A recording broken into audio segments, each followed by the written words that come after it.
Hallo zusammen. Vor ungefähr einem Jahr ging mein erstes Video auf YouTube online. Damals hatte ich keine Ahnung, ob sich das überhaupt jemand anschaut. Jetzt, ein ganzes Jahr später, gibt's meinen kleinen Kanal immer noch. Deshalb schauen wir heute einfach mal zurück. Was ist passiert in diesem Jahr? Was habe ich dazugelernt? Und was hat mich überrascht? Dies ist aber kein Coaching-Video und ich teile auch keine Motivationsweisheiten. Das ist einfach das Video eines Tabletop-Hobbyisten und Familienvaters, der vor einem Jahr ein Video gedreht, auf YouTube geladen hat und nun die Gelegenheit nutzt, mal zurückzublicken. Vielleicht schauen wir uns aber auch mal die ein oder anderen Zahlen an und klären die sehr wichtige Frage: Wie reich ist der Fez nach einem Jahr YouTube geworden? Willkommen in meiner Hobby-Ecke. Hier ist der Fez. Kein Profi, kein Experte, aber seit fast 30 Jahren mit Freude im Hobby. Perfektionist und Chaot in einem. Let's Fez! Seit ich so ungefähr 12 Jahre alt war, war ich vom Tabletop-Hobby begeistert. Es war immer ein Bestandteil in meinem Leben. Mal mehr, mal weniger. Und seit Jahrzehnten rede ich auch mit Begeisterung davon. Oft auch belächelt oder ungläubig angeschaut. Magst du dir nicht mal ein Hobby für Erwachsene suchen? Auch das habe ich schon gehört. Aber jedenfalls rede ich auch gerne beim Abendessen mit der Familie über Warhammer, Farben, neue Miniaturen und Co. Irgendwann meinte unsere Tochter Rosalie dann: Papa, du redest so viel über Warhammer, mach doch YouTube-Videos, da kannst du anderen davon erzählen. Vermutlich war ihre Intention dahinter, dass sie dann nicht mehr so viel über Warhammer hören muss. Tja, jetzt sitze ich beim Abendessen und rede über Warhammer und über YouTube. YouTube. Hm, wie geht das eigentlich? Wie dreht man Videos? Wie funktioniert das alles? Was brauche ich dafür? Da gab es viel Neues zu lernen, zu entdecken, auszuprobieren. Aber ich wollte einfach loslegen. Also habe ich mir mein damaliges Smartphone genommen und einfach mal ein Video gedreht. Ein Rundgang durch meine Hobby-Ecke. Ein Ort, in dem kreatives Chaos und organisierter Perfektionismus gleichzeitig herrscht. Ein Spiegel meiner selbst. Und dann bin ich über meinen Schatten gesprungen und habe das Video hochgeladen. Ohne Erwartungen, aber mit Angst. Meine Stimme im Internet, meine Hobby-Ecke auf YouTube. Puh, wie würde ich mit der ganzen Ablehnung, den bösen Kommentaren und der Negativität umgehen? Aber dann dachte ich mir, das schauen im Endeffekt dann eh nur Familie und Freunde an.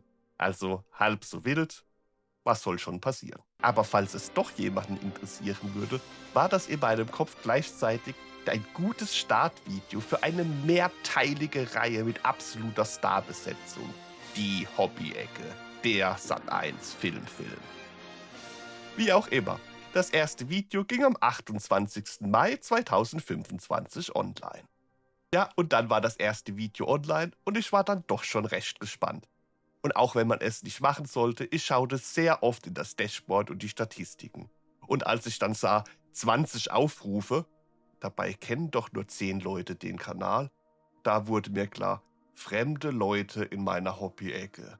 Man freut sich natürlich mega darüber. Die ersten Kommentare völlig unbekannter Menschen, die ersten Abos, das gab viel Motivation. Voller Energie und Tatendrang erstellte ich weitere Videos. Skaven Bases mit Crackle-Effekt und Warprissen, der Dachbodenfund der zweiten Edition Warhammer 40k Starterbox, die Vorstellung meiner Necrons, das erste News-Video und zack, auf einmal war ich mittendrin. Die ersten Zuschauer, die wiederkommen, Kommentare, Likes, Abos. Faktisch keine riesigen Zahlen, aber für mich fühlten sie sich unglaublich groß und wertvoll an. Scheinbar war das, was ich da machte, nicht nur für mich selbst interessant. Es gab tatsächlich Leute, die meine Videos anschauen wollten. Das gab mir neue Kraft, neue Energie und durch das regelmäßige Erstellen von Videos eine willkommene Stabilität. Ein Anker in einer Zeit, in der ich mich weder stark noch stabil fühlte. Ganz im Gegenteil. Mein kleiner Kanal Fez Hobby-Ecke wurde ein weiterer Fels in der Brandung für mich, genauso wie das Tabletop-Hobby selbst. Was mich in diesem ersten Jahr aber wirklich überrascht hat, war, wie viel Positives man auf YouTube erleben kann. Natürlich gab es auch einzelne negative Kommentare, die mich anfangs auch viel mehr beschäftigten, als sie sollten. Ein negativer Kommentar wiegt dann erstmal viel schwerer als 100 positive Kommentare. Aber irgendwann sagte ich mir, hey, das ist meine Hobby-Ecke.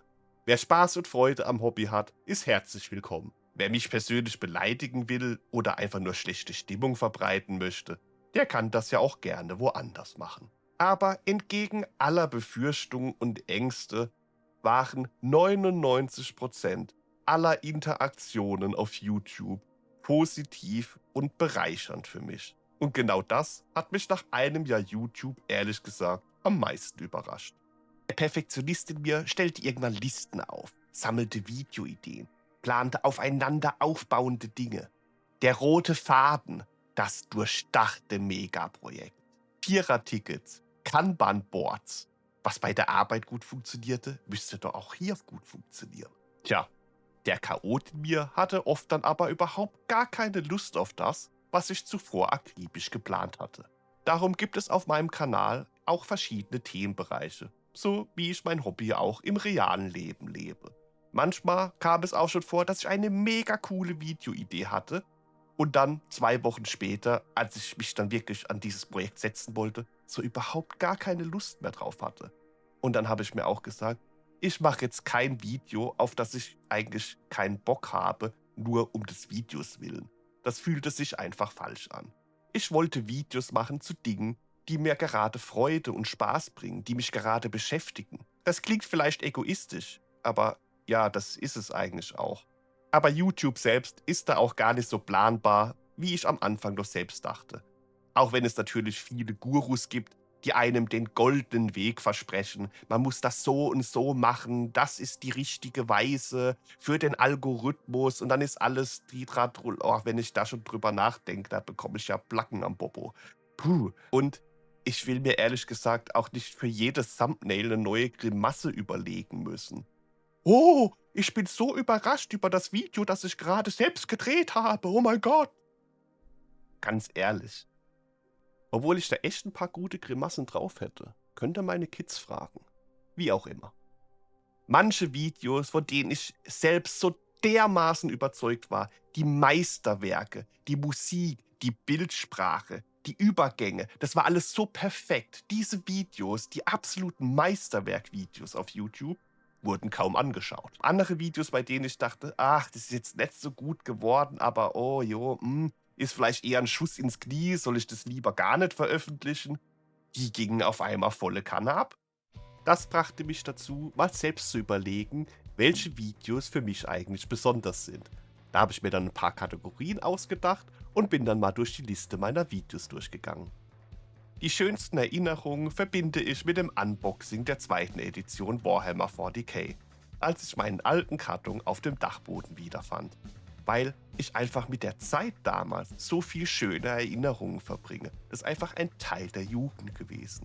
Außerdem ist das eins der ersten Videos auf dem Kanal gewesen, noch ganz am Anfang, das 3. Video. Und auch das ist rückblickend eine tolle Erinnerung. Die positivsten Gedanken habe ich meiner Meinung nach in dem Video zur Motivation oder Frust im Hobby geteilt. Dieses Video war ursprünglich ganz anders geplant. Und erst als ich dann so an der Arbeit des Videos war, ist mir gekommen, dass es gar nicht um das Kitbashen, die Bemalung oder sonst irgendwas da gerade drum ging, sondern eher um das Thema Motivation und Frust im Hobby. Und das finde ich ist einfach ein Video mit vielen positiven Gedanken. Aber auch das neuere Video zu Perfektionismus im Hobby hat da, glaube ich, ein paar gute Gedankenansätze. Das aufwendigste Video. Da fallen mir direkt 2 Videos ein, bei denen ich echt dachte, die werden niemals fertig werden. Zum einen das Bemalvideo zu dem Slapjob bei meinen Terminatoren. Nicht, weil die Bemalung mega aufwendig war, weil es war ja Slapjob, das war ja der Sinn des Videos, sondern das Ganze drumherum. Allein schon das Intro, wo ich versucht habe, so eine Kampfszene nachzustellen. Da habe ich ja noch so eine Voice-KI eingesetzt, um dann verschiedene Stimmen zu bekommen und habe da so eine Art Stop-Motion-Picture-Intro gemacht und ich finde es super lustig und spaßig bis heute, aber es war super viel Aufwand. Und auch das ganze andere um das Video drumherum, die Recherche und so, das ist einfach viel größer vom Arbeitsaufwand her auch geworden, als ich mir es vorgestellt habe. Trotzdem ein tolles Video, finde ich, aber da habe ich echt gedacht, puh, das wird nicht fertig. Das zweite Video, was mir hier in den Sinn kommt bei aufwendigem Video, was zugleich aber auch in die Kategorie mein Lieblingsvideo gehört, ist das Video Orks sind die Besten.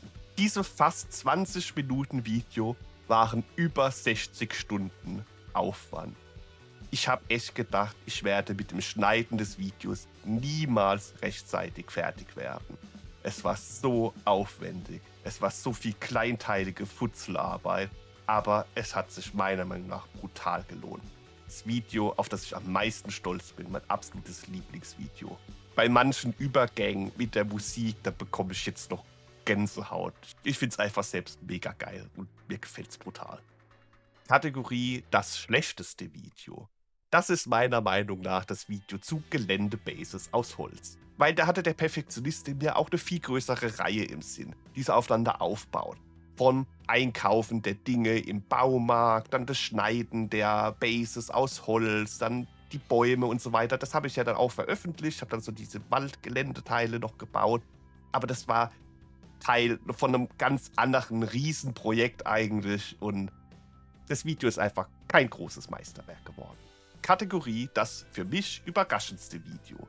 Als ich mir endlich meinen eigenen ersten 3D-Drucker gönnte.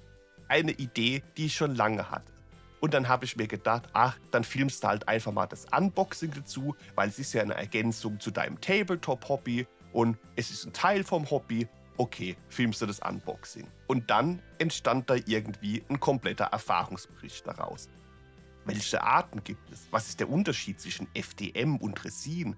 Warum ist meine Entscheidung auf FDM gefallen? Wie war die ganze erste Woche mit dem Drucker? Was habe ich da gelernt? Was habe ich da alles falsch gemacht? Welche Tipps konnte ich vielleicht dann nach einer Woche schon weitergeben? So als absolut blutiger Anfänger im 3D-Druck.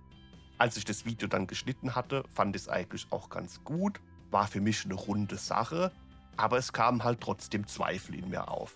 Weil es war jetzt nicht so das geplante Unboxing, der Fez hat jetzt einen coolen 3D-Drucker, juhe, juhe, sondern es war halt irgendwie ein anderes Video draus geworden, als ursprünglich geplant. Und da kamen halt Zweifel auf. Interessiert es die Zuschauer auf meinem Kanal überhaupt? Am Ende habe ich echt gedacht, okay, das schauen halt 50 Leute an und gut ist.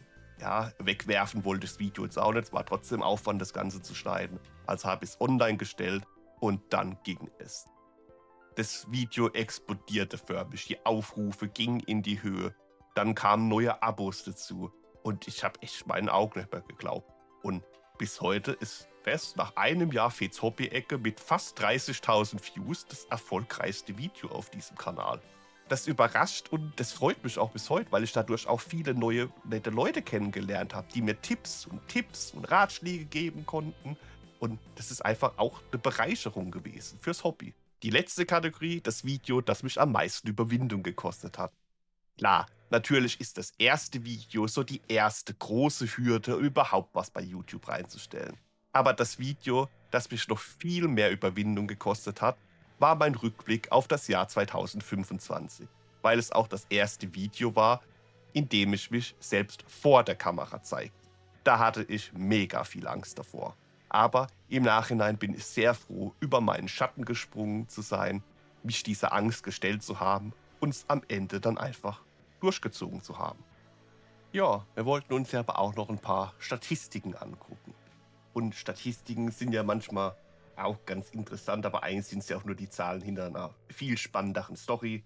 Aber schauen wir doch mal, nach einem Jahr sind nun 66 Videos im Langformat entstanden. 16 davon sind News-Videos, bei denen dann bei mir aber auch dann irgendwann Lust und Spaß raus war und es sich dann eher wie so ein Zwang angefühlt. Du musst jetzt jede Woche dann ein News-Video machen und ja, das war mir dann auch zu blöd.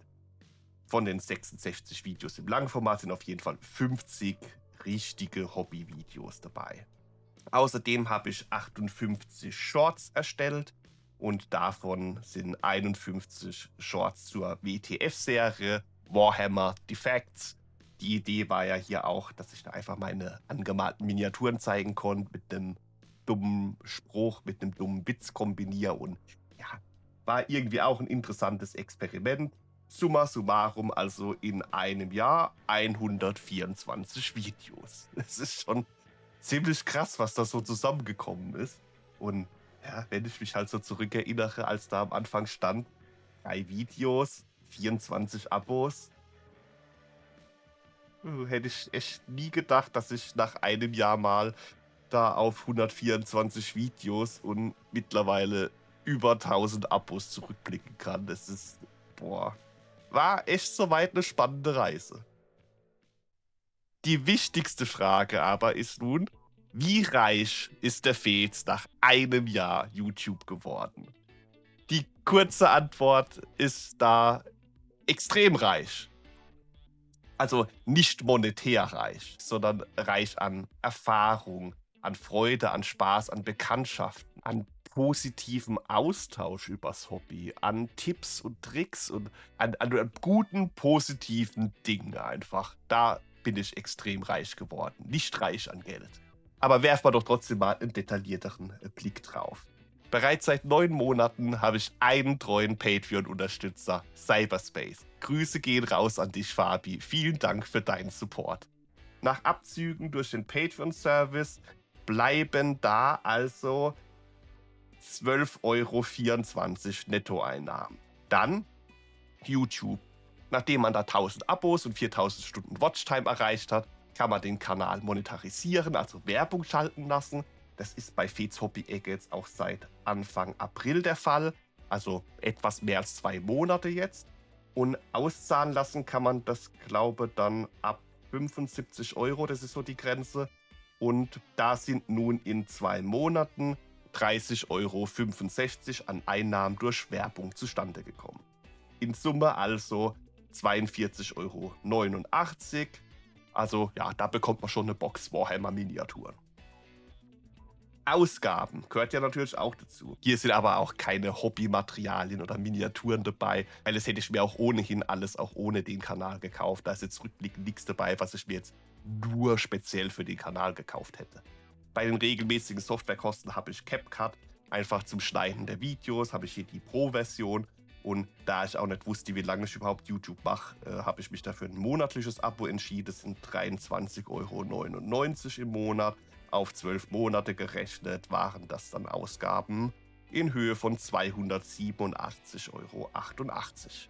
Thema Equipment, ja, da habe ich jetzt auch weiterhin kein Mega-Equipment. Gefilmt wird weiterhin mit meinem Smartphone, manchmal auch mit der Kamera meiner Frau. Und ja, die ersten 4, 5 Monate habe ich es einfach dann mit dem Mikrofon meiner Webcam alles aufgenommen. Und ja, das war im Nachhinein brutal stressig, weil ja, man hat halt jeden vorbeifahrenden Traktor, jeden LKW, Motorrad, jeden Roller. Das war halt immer hörbar, jeder bellende Hund. Und dann war ich da schon ziemlich gestresst davon, weil ich dann auch immer so Momente der Ruhe abgewartet habe. Immer so mit einem Ohr auf der Straße. Okay, jetzt ist gerade kein Fahrzeug unterwegs. Jetzt nehme ich schnell das Voice-Over auf. Und dann habe ich mich versprochen. Dann war die ganze Aufnahme deswegen irgendwie auch Schrott. Dann habe ich es nochmal eingesprochen, da war die Aufnahme von meiner Seite aus in Ordnung, aber dann waren im Hintergrund wieder so viele Störgeräusche und es hat mich einfach brutal gestresst. Deswegen Quality of Life Equipment echt war dann der Kauf eines richtigen, guten Mikrofons, einen Vorverstärker, Mikrofonarm und was so dazugehört. Und da waren wir dann in Summe bei 451,02 €. So ein professionelleres Mikrofon hätte ich mir jetzt ohne den Kanal jetzt nicht gekauft. Das war aber für die Reduktion meines inneren Stresslevels auf jeden Fall eine goldwerte Anschaffung, echt. Ja, dann die Bilanz. Ja, hier und da gab es zwar dann noch andere Ausgaben, Software, die ich mir hier getestet habe oder diese Voice-KI für das eine Intro und so, aber da habe ich jetzt auch keine Lust, das alles jetzt rauszusuchen. Grob kann man sagen, dass die monetäre Bilanz nach einem Jahr Fez Hobby-Ecke so aussieht. Einnahmen 42,89 €, Ausgaben 738,90 €.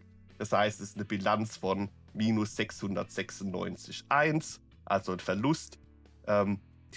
Monetär, also ein Verlust von rund 700 € in einem Jahr. Das sind 60 € im Monat. Und wenn ich da jetzt aber mal schauen würde, wie viel ich da in Miniaturen, Farbe und Co. gesteckt habe, ja, das lassen wir jetzt aber mal, weil meine Frau schaut ja auch die Videos. Hallo, wie geht's? Ja, Geld beruhigt die Nerven, aber es ist auf jeden Fall nicht alles. Ich kann sagen, dass ich nach einem Jahr Fez Hobby-Ecke auf jeden Fall persönlich reicher geworden bin und dass ich es auf jeden Fall jederzeit wieder machen würde. Das war mein Video nach einem Jahr auf YouTube. Ein Jahr Fez Hobby-Ecke. Ein Jahr mit Videos über mein liebstes Hobby. Ein Jahr mit Videos über Dinge, die mir gerade im Kopf rumgingen. Vor einem Jahr dachte ich, dass vielleicht ein paar Freunde und Bekannte meine Videos anschauen. Heute gibt es mit euch da draußen tatsächlich Menschen, die regelmäßig wiederkommen und auf Videos warten. Das finde ich bis heute irgendwie verrückt. Glaubt mir, in jedem Video steckt Herzblut und ich freue mich immer, wenn meine Videos nicht nur mir gefallen, sondern euch auch etwas Unterhaltung, Spaß oder neue Ideen bringen. Wie ich immer sage, ich bin kein Profi und kein Experte. Umso schöner ist es für mich, dass mein Kram auch seinen Platz haben darf. Wenn euch das Video gefallen hat, klickt auf Like. Das ist mein kostenloser Motivationsboost. Und außerdem verteilt YouTube dann das Video vielleicht auch noch an weitere Leute mit Spaß und Freude am Hobby. Hobbyfreude und Spaß sind so viel wertvoller als Wut und Zorn. Wenn ihr mehr aus der Hobby-Ecke sehen wollt, lasst auch ein Abo da. Hier wird gebaut, gebastelt, gemalt, in Erinnerung geschwelgt und was mir sonst gerade so in den Sinn kommt. Also, danke euch allen fürs Zuschauen und dranbleiben. Und in diesem Sinne, bis zum nächsten Mal.